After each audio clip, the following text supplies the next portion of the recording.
Oi, meu nome é Carissa, aluna do primeiro B de Administração, e nesse vídeo, junto com minha equipe, iremos explorar um pouco sobre a filosofia helenística.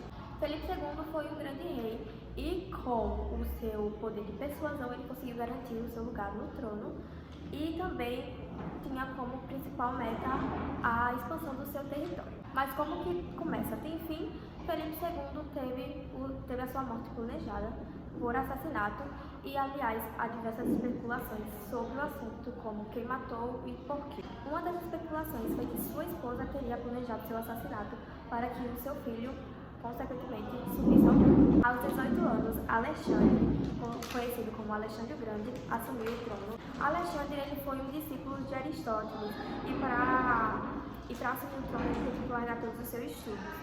Ele domina a Grécia, ele passa por diversas mudanças, onde ele tenta melhorar o seu território. Com a expansão do seu território, Alexandre teve algumas regras que não eram muito legais, como, por exemplo, a falta de liberdade que o pessoal tinha naquela época. Se você quisesse, sei lá, fazer alguma crítica ao governo, você seria punido por isso. Esse foi basicamente o contexto em que a filosofia helenística se encontra. E tem outros tópicos que são importantes para isso. Um deles, o tópico, é sobre a eudaimonia. O que é a eudaimonia? Ela seria uma espécie de demônio que na época não era visto como uma coisa ruim, que ele guiaria o seu caminho. Ou seja, a eudaimonia também poderia significar a sua felicidade. Um tópico importante também seria a ataraxia, que era basicamente o que a eudaimonia tentava alcançar, a paz interior. Então, as duas unidas basicamente diziam que para você encontrar a felicidade, você teria que saber lidar com suas emoções direito, encontrar a paz interior. Agora podemos estudar um pouco mais sobre as escolas filosóficas daquele tempo, que são no total 4: epicurismo, hedonismo, cinismo e ceticismo, que é com os meus outros amigos do grupo. Olá, meu nome é Lucas Gabriel, estou no primeiro BDM e minha equipe ficou com o tema filosofia helenística. Bom, para começar, eu vou falar um pouco sobre a primeira escola helenística, que é o epicurismo. O epicurismo era uma filosofia do prazer, a busca pela ataraxia, a busca pela felicidade. Os epicuristas procuravam compreender como manter a alma serena, a alma em paz, a alma quieta diante de todos os sofrimentos. Ela também aplicava o hedonismo. O que é o hedonismo? O hedonismo era uma filosofia que diz que para você encontrar a imperturbabilidade da alma, você precisa buscar o prazer moderado, que é alcançado diante da razão. Eles dividiram esses prazeres em 3. Primeiro, o prazer natural e necessário. É aquele prazer que realmente é necessário, como comer e beber água, que se você consumir ele de forma exagerada, não vai trazer nenhum malefício. Segundo prazer, o prazer natural e não necessário. É aquele prazer que é natural, porém não é necessário, como comer doce. Comer doce é natural, porém não é necessário. E se você consumir ele de forma exagerada, você vai trazer algum malefício para você. E o terceiro prazer e último é o prazer não natural e desnecessário. É a ambição, é o desejo pelo poder, o prazer do luxo. Segundo os epicuristas, para você encontrar a ataraxia, a felicidade, a paz da alma, era possível buscar os prazeres da alma do ser humano. A boa leitura, boas viagens, boas amizades. E essa foi a primeira escola do período helenístico, o epicurismo. Meu nome é Lucas José e irei falar um pouco sobre o estoicismo. O estoicismo ele vem da palavra estoa, que quer dizer alpendre ou terraço, que eram nesses lugares que Zenão, o seu principal filósofo e propagador, ele dava suas aulas e ensinava sobre a filosofia estoica. Ela tem como uma de suas principais e primeiras leis que é seguir e estudar as leis da natureza, assim sendo mais fácil de alcançar a ataraxia.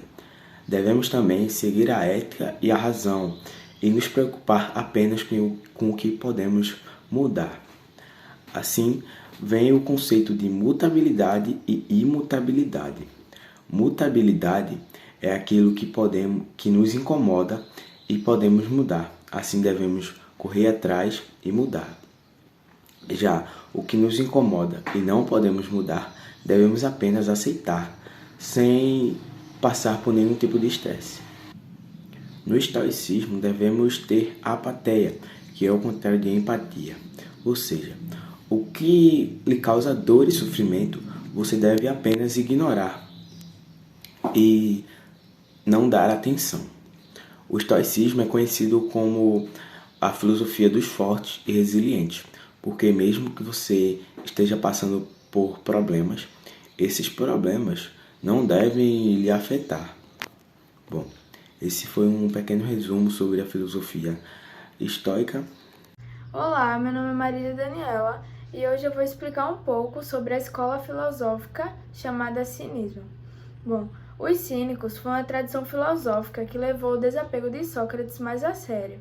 O termo cínico deriva da palavra grega chamada kínicos, que significa parecido com o cão. Esse termo refletiu no pensamento dos cínicos, o homem ele precisava se libertar de todos os bens materiais e de todas as formas de etiqueta. Eles pregavam o desprendimento total dos bens materiais a ponto de acreditarem que esses bens poderiam trazer uma dor, e essa dor causaria tristeza que não deixaria o homem chegar na felicidade. E para eles, o homem deveria alcançar a felicidade pelo meio da autossuficiência. Ou seja, eles acreditavam que o homem não dependia de bens materiais para alcançar a felicidade, porque, por exemplo, os bens materiais poderiam causar tristeza, porque um exemplo aqui é se você ganhar um carro e um celular de última geração, aí você vai ter uma felicidade muito grande. Porém, caso você perca, seja assaltado, você vai sentir uma dor muito grande. E aí eles pregavam que para você alcançar a felicidade deveria ser em algo que você não consiga perder, como os bens materiais. E aí eles acreditavam na autossuficiência. E também que o homem devia ser liberto de perturbações emocionais. Bom, o principal cínico, o mais conhecido, foi Diógenes de Sinope, também conhecido como Diógenes o Cão, que ele foi conhecido como Diógenes o Cão porque ele vivia como um cachorro. Ele morava em um barril e as únicas coisas que ele tinha era uma bacia onde ele pedia comida e um cajado. E tem até uma história em que Alexandre o Grande foi falar com ele, né, parabenizar ele pela sua sabedoria, e falou que pelo modo de vida dele poderia lhe oferecer o que ele quisesse. E aí Diógenes respondeu que a única coisa que queria era que Alexandre saísse da frente do sol, pois ele estava fazendo sombra. E aí Alexandre depois falou para os guardas que se ele pudesse escolher quem ele seria Diógenes. Bom, e esse foi um breve resumo sobre o cinismo, que é uma escola filosófica que prega que para você alcançar a felicidade não é preciso bens materiais, e sim a sua autossuficiência.